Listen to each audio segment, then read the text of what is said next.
कर्मों का हिसाब। अस्पताल में एक एक्सीडेंट का केस आया। अस्पताल के मालिक डॉक्टर ने तत्काल खुद जाकर आईसीयू में केस की जांच की।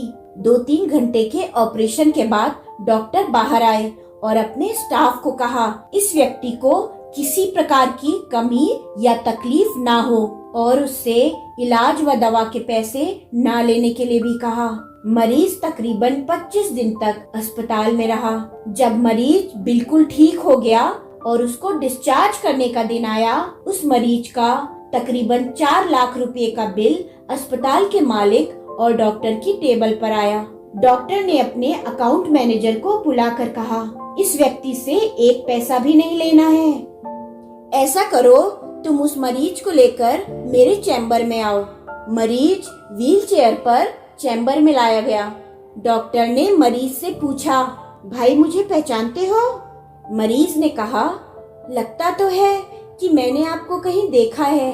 डॉक्टर ने कहा, याद करो, अंदाजन 3 साल पहले सूर्यास्त के समय शहर से दूर उस जंगल में तुमने एक गाड़ी ठीक की थी।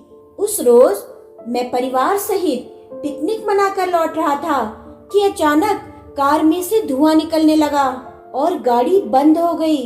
कार एक तरफ खड़ी कर हम लोगों ने चालू करने की कोशिश की, परंतु कार चालू नहीं हुई।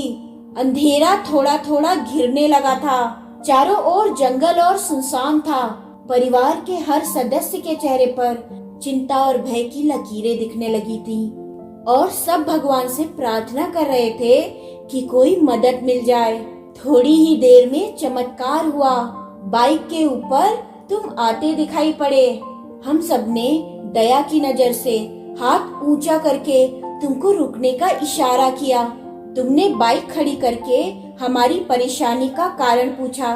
तुमने कार का बोनट खोलकर चेक किया और कुछ ही क्षणों में कार चालू कर दी। हम सबके चेहरे पर खुशी की लहर दौड़ आई। हमको ऐसा लगा कि जैसे भगवान ने आपको हमारे पास भेजा है, क्योंकि उस सुनसान जंगल में रात गुजारने के ख्याल मात्र से ही हमारे रोंगटे खड़े हो रहे थे। तुमने मुझे बताया था कि तुम एक गैराज चलाते हो। मैंने तुम्हारा आभार जताते हुए कहा था कि रुपये पास होते हुए भी ऐसे मुश्किल समय में मदद नहीं मिलती। तुमने ऐसे कठिन समय में हमारी मदद की। इस मदद की कोई कीमत नहीं है, यह अमूल्य है।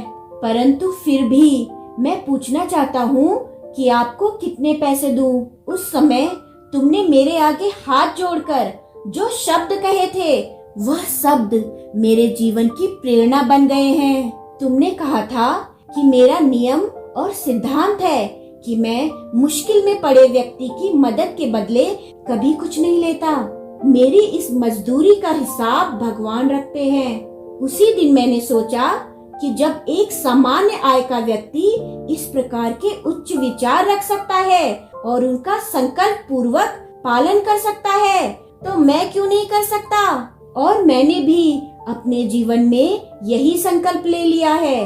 2 साल हो गए हैं, मुझे कभी कोई कमी नहीं पड़ी, बल्कि पहले से भी अधिक मिल रहा है। यह अस्पताल मेरा है, तुम यहाँ मेरे मेहमान हो और तुम्हारे ही बताए हुए नियम के अनुसार मैं तुमसे कुछ भी नहीं ले सकता।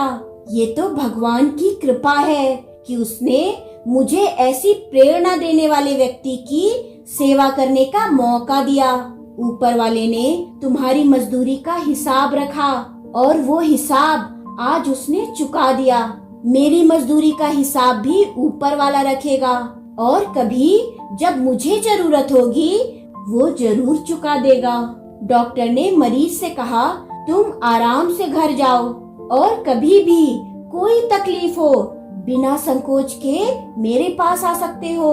मरीज ने जाते हुए चैम्बर में रखी शंकर भगवान की तस्वीर के सामने हाथ जोड़कर कहा, हे प्रभु, आपने आज मेरे कर्म का पूरा हिसाब ब्याज समेत चुका दिया। दोस्तों, हमें कर्म करते समय फल की इच्छा नहीं रखनी चाहिए। ऊपर वाला सब देखता है। एक न एक दिन हमारे कर्मों का फल हमें अवश्य मिलता है।